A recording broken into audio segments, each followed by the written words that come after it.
Welcome to the breakdown where we break down all the messed up movies. Today, we are talking about one of the most extreme pieces of media of all time for extreme cinema veterans only. This is not for the weak-minded or the weak-stomached. This film is Spider-Man, released in 2002 starring Tobey Maguire as the titular hero. Real name Peter Parker, he gets random spider-like abilities and decides to use his new powers to protect and serve the citizens of New York City. You're gonna see elderly people dying brutally, children at the brink of death, and gruesome bodily harm. This is probably one of the most disturbing films I've ever seen, and a perfect film for April 1st, don't you agree? This makes Rare a Dead Person look like Dora the Explorer. It's a sick flick that not even the horror geek would touch. But if you want to see what happens, including all the messed up parts, stay tuned for the breakdown. Cue to Gohan.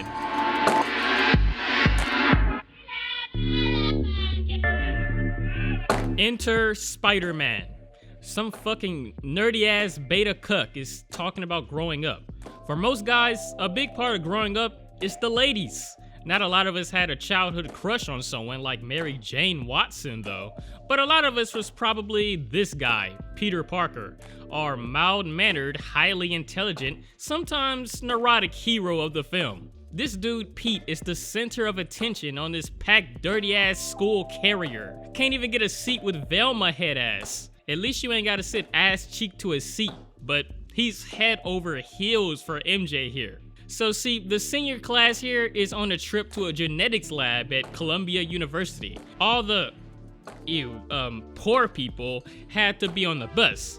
Harry Potter, on the other hand, Harry Osborn, on the other hand, is flexing, and he don't like it. Harry is Peter's closest friend, and Peter is the son that Harry's father, Norman, didn't know he wanted. Anyway, the place is full of spiders. For the school paper? For the school paper head ass, fucking geek. Most of the spiders the assistant describes have a hand in creating 15 super spiders. And of course, one of the spiders is missing. Harry in the class gets dragged away soon, leaving Peter right there along with his crush. His decision to stay there will change his life. Clap it up for Peter. Just clap it up for Peter for just shooting his shot. He asked to take her pictures for the school paper. Hopefully those pictures are for the school paper. Right, Pete? Just for the school paper, right? I'm just saying, ladies, dudes can be nasty sometimes. Oh yeah, meanwhile, that missing super spider is gliding down towards Peter, lands on that meat grabber and injects its spider juice inside. A process is starting that is gonna change his DNA. So, there's stuff going on with Peter. But then there's also stuff going on with Norman Osborn and his company, Oscorp. Like most companies in superhero movies, they are tasked with making some super soldier serum.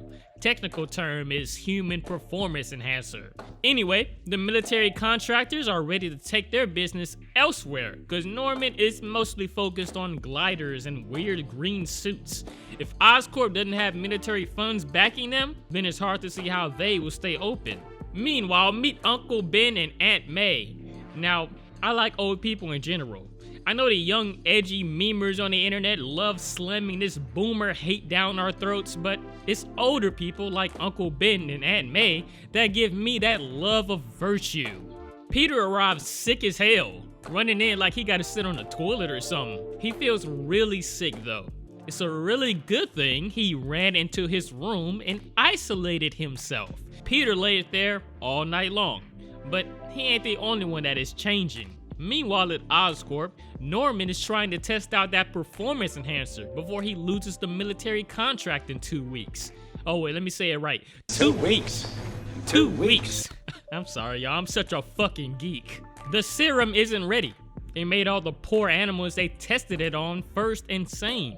It seems to be working just fine, but Norman is soon unconscious. Well, that's just temporary. The serum has imbued Osborn with super strength and everything else super, but he has lost his damn mind. He's become the Emerald Elf, product of a twisted experiment gone wrong. Peter wakes up the next morning with perfect vision and perfect figure. Confidence is probably increased by 100 times. Aunt and uncle think it's raging hormones though. Peter, you don't follow girls like that. Stop being a fucking creep. To play devil's advocate though, maybe he was just walking to the bus stop and she's going the same way. No, wait, I take that back, because the bus completely drove by. Either they really hate Peter, or Peter is a dumb fuck for leaving his bus stop. Anyway, later it's lunchtime. And wait, where's Harry? Where's your best friend, Pete? Anyway, he's discovering white stuff on his hand. The spider kind, not the boyish stuff. He has his first spider sense, catching Mary Jane slipping on a puddle she should have seen a mile away. Big dubs in his head for that one. I heard this scene took a while to create too. Pete accidentally gets webbing on his lunch tray, and trying to get it off accidentally slams his tray right into Flash, the stereotypical bully. The crazy thing is that the whole cafeteria can see Pete with a webbed up tray, but they're just gonna forget about it anyway. That's why high school drama don't matter. So remember when he caught Mary Jane? It was kinda awkward his spider sense activated for that. I mean, he wasn't in danger, she was. Perhaps it was more of his reflexes. His first really official spider sense shows he can basically lay out his entire surroundings to determine impending danger. Danger like buff-ass Flash Thompson bending lockers and shit. There's not much to really say here. I mean, Peter completely mollywops Flash using his newfound abilities. It must be a rush to have so much power, and he just skips the rest of school. He runs a few blocks away and realizes his power potential, his ability to crawl on walls, his strength and power, and his ability to spit white stuff out. You see, this film helped the case for Spidey to not use web shooters, but organic webbing. But regardless of which he used, he probably wasn't prepared to become a pancake so soon. Anyway, later, it's nighttime. Peter, what were you doing out so late? What did you do? He probably went to Telly's party. Y'all don't get it. Anyway, get ready for his first conversation with Mary Jane, the girl he lives right next to. They both want to go to the city. He thinks she's a princess, blah blah blah. Flash soon comes up through the neighborhood though, bending corners with his birthday gift, a car. Every teenage boy's dream perhaps. I know I was tired of sitting ass cheek to a seat on the crowded school bus, getting roasted as soon as you walked on. But a car?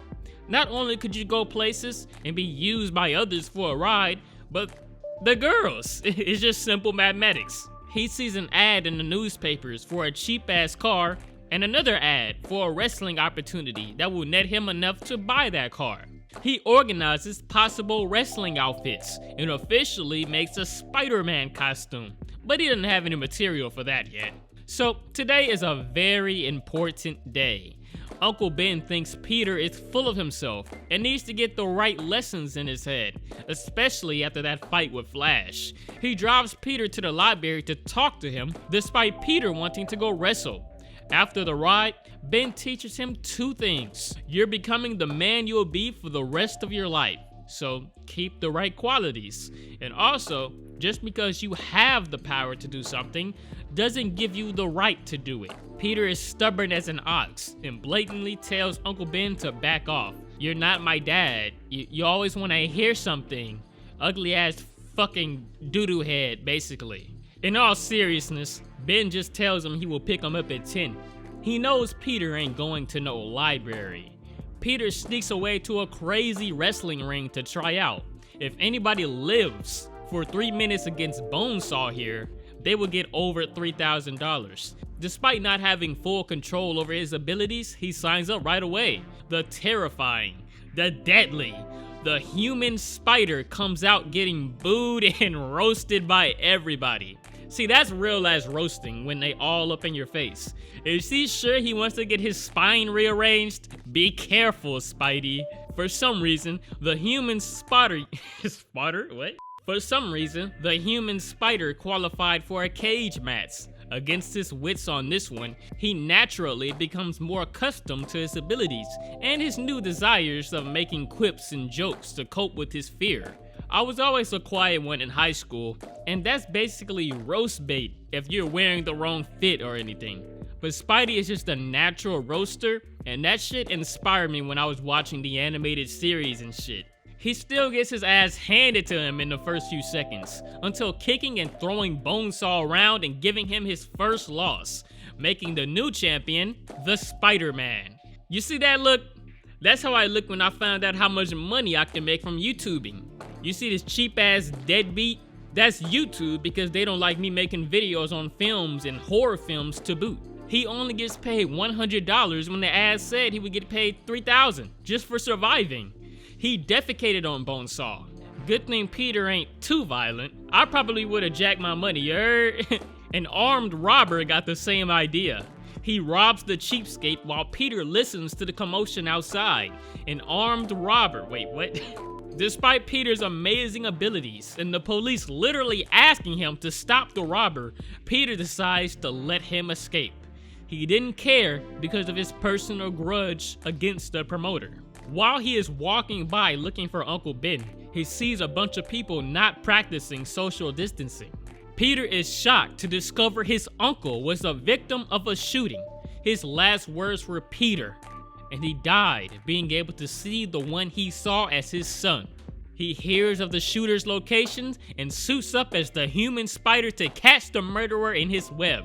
It's where we first see his prowess and unique abilities too, and his first official web swing. One of my favorite things about this film is how it portrays Spidey's abilities, in particular his web slinging. His entire motif is undeniably attention-grabbing. The murderer took Uncle Ben's whip and is bending corners as the human spider follows behind closely, clearly stunting until getting him to crash at some warehouse. Peter doesn't know who he is hunting yet, but once the masks come off, he sees the truth. The same man he let free was the same man who murdered his uncle. That shit hit different, honestly. Realizing the error of his ways, he protects himself against the murderer, and it causes the killer to fall to his death. After, he sadly returns home to weep with his Aunt May. In 2 weeks, Peter graduates from high school. He's entering a new stage in his life. To be honest though, after high school, it didn't really feel like a new stage for me entirely. It kind of feels like a long ass side mission since I'm dealing with college. Peter and Harry are about to live in a city together. It's always a great idea to be with your closest friend. Norman Osborn has like 3 words to say to his son. Good job, son. But he speaks a whole dissertation to Peter. Harry's like, well, if you're gonna take my pops, I'm gonna take your crush. Anyway, how can Peter live with himself when his selfish choices cause the death of another? Not to mention his father figure. In today's world, that should hit different. Aunt May gives him words of encouragement, telling him Uncle Ben had no doubt the kind of man that Peter will become. What kind of man, you say? The kind of man that uses his abilities to help others, as if it's his responsibility to do so, regardless of himself. He picks up his design for a Spider-Man costume, and in 2 weeks, he becomes a powerful vigilante. Peter Parker's alter ego, the Amazing Spider-Man. Spidey's wall crawling and web slinging, combined with his super strength and amazing agility, make old Webhead one of the most spectacular superheroes around. Now it's cool being a superhero, but Peter isn't gonna profit off that directly. Well, he was considering making an OnlyFans, but decides maybe he should work as a freelance photographer for the Daily Bugle. He's gonna have to get past the editor-in-chief of the Daily Bugle though. Old JJ is Peter's boss at the Daily Bugle. Unfortunately, one of his main goals in life is to prove that Spider-Man is a menace to the world, rather than a hero. Unknown to him though, he employs Spider-Man. We will get back to the Daily Bugle soon, but here goes MJ secretly exiting her diner shift, looking good as Oprah's bank account. Ain't nothing wrong with a job, and Peter lets her know. MJ tells him that her and Harry are dating, and Peter's like, huh? See, Harry didn't even mention it despite them living together. Anyway, back to the Daily Bugle. This is really our first time seeing Spider-Man flexing so hard.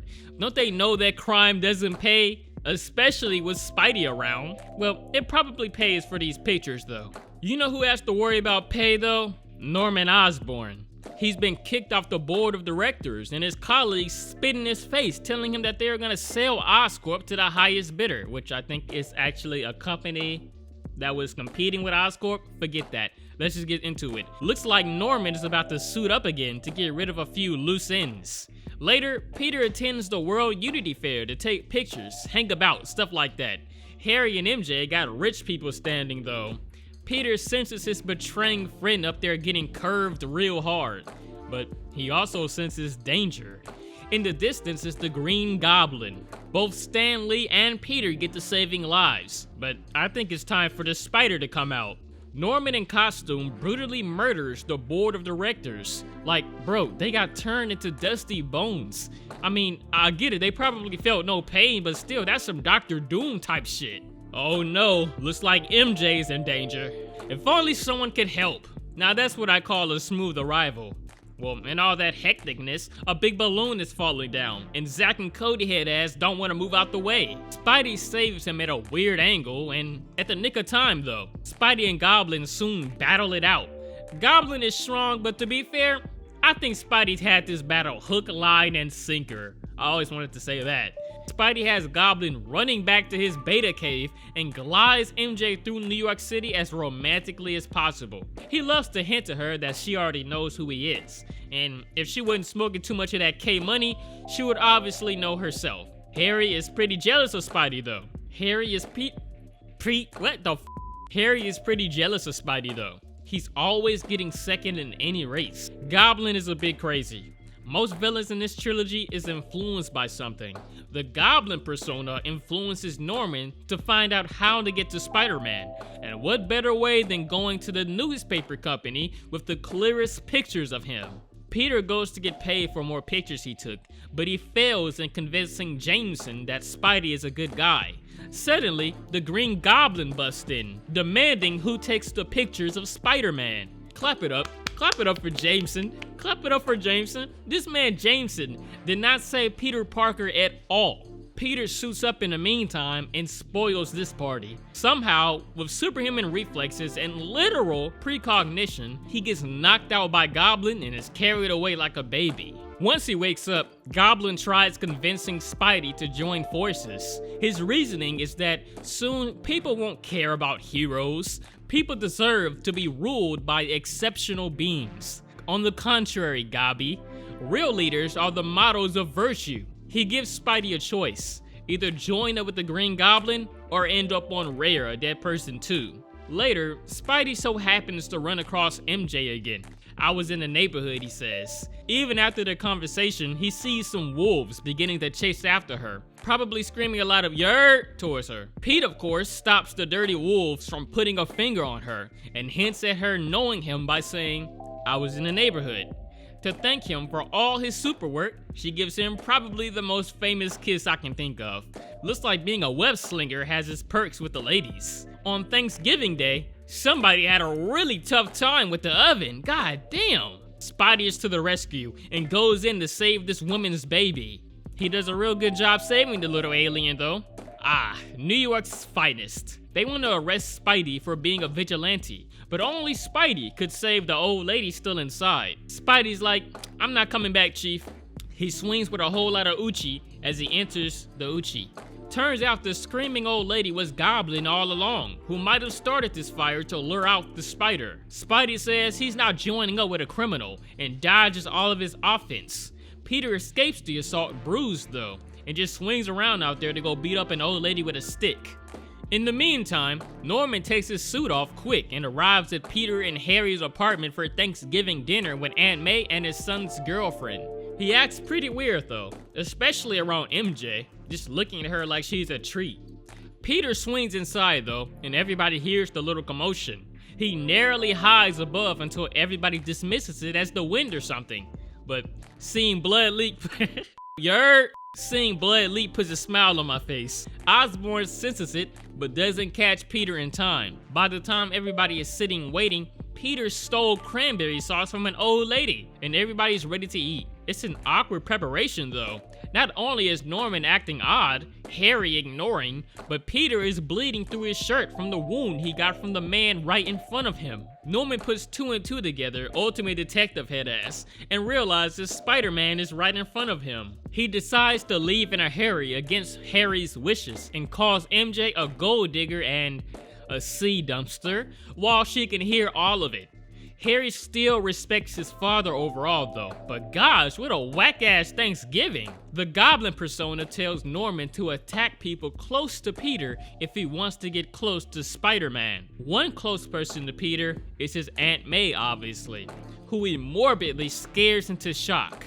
Enters Spider-Man's worst nightmare, for his enemies to hurt the people close to him and know his identity. The real heroes here push Peter out of the room, and he realizes from her delirious state that the Goblin knows about him. While Peter is waiting on his aunt to recover, MJ visits. To be frank, they finally connect past just being friends in a way.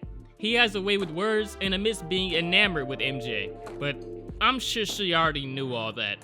Harry didn't like that though. He's been showing up second place this whole film. Harry goes home to say to his pops that he was right about MJ. She loves Peter. Norman apologizes for being a weird daddy, but really he's delighted because he found out one of Spidey's biggest weaknesses to lure him out. MJ. Oh yeah, Aunt May is fine. She's got a lot of nice words for Pete, but he soon realizes that if Goblin went after Aunt May, then MJ might be in trouble too. He calls her, but Goblin answers, having kidnapped her and stuck her on the Queensboro Bridge. He also destroyed a tram station and holds a bunch of children hostage. Now that's some true villain-ass shit right there. But of course, this is some true Spider-Man-ass shit who comes to the rescue to fight injustice. The Goblin gives him a choice: save MJ or save the children. Just web that shit up while he's talking. It's not that much of a dilemma for New York's web warrior. Of course, Spidey catches MJ and then the loose tram. The people are going to help Spidey as MJ dangles around with that Nathan Drake luck. It's the people that fight with Spidey, the same people who Goblin said would turn on him. I told you that the real leaders were the one who inspired virtue. After everybody is safe, Goblin drags Spidey into an abandoned building for the final showdown, blowing a bomb in our young hero's face. Goblin simply defecated on Spider-Man in the beginning, but when Goblin threatens MJ though, Peter grows in anger and determination and stops Goblin from killing him. He completely slaps around the Goblin, ending his brutal and selfish tirade. Peter finally finds out Goblin was Norman Osborn the whole time. Despite appearing regretful and acting fatherly, Norman is corrupted. Peter says that he had a father, Ben Parker. Peter's spider sense narrowly senses Goblin activating his Goblin spikes and dodges it at the nick of time, which hits Goblin head on. His last words were, "Don't tell Harry." Yeah, good luck with that. Peter literally takes him in costume back to Harry's suite. Seeing his dead father in Spidey's arms makes Harry think that Spider-Man killed him, an idea he quotes to Peter at the funeral later. Harry says, "Spider-Man will pay," and then he fucking hugs Spider-Man. Well, things are ending. MJ visits with Peter as he ponders next to Uncle Ben's stone. It turns out that no matter what he does, his loved ones will always be in danger.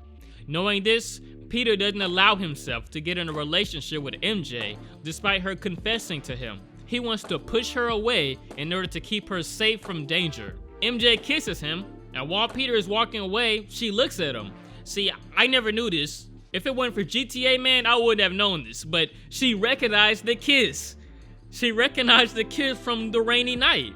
Recognizing that his life is totally changed and that being gifted these powers is also a curse, he decides that he is going to embody it and continue to complete his responsibilities. He continues to be the Spider-Man. Okay, so that's cool and all, but what the fuck is this? What is this? It's just him swinging around a block or two with his angelic leitmotif playing in the back. Whatever it is, I love it. A lot of people say this was added in after 9/11, perhaps to show that the country can get through this bout of fear and uncertainty. The American flag is a nice touch to agree with that. Well, if that is the case, then maybe we could use that kind of reinsurance now. Of course, not just in New York City, despite it being the epicenter in the US. Y'all know what it is. But the entire world could use some strength to keep on going. And what better inspiration is there other than to follow good virtues and help others? Kinda like this spider guy we see swinging around. Anyway, April Fools? Like, if y'all want to hear a little more about why I made this video for April Fool's Day, then stay tuned for that spooky stuff. Cue the Gohan! So, if you made it this far, you are an absolute GOAT. I automatically love you. I've been wanting to make this video for 5 months. My anxiety has been pushing it farther and farther, but I needed a bit of a break from extreme films, and I wanted y'all to be on that break with me. Oh, Spider-Man is my favorite movie of all time, personally. I'm not a hard person to impress, perhaps. I just wanted to make a joking video for once, and if you enjoyed this video, then please let me know. Thanks for watching. Spooky out!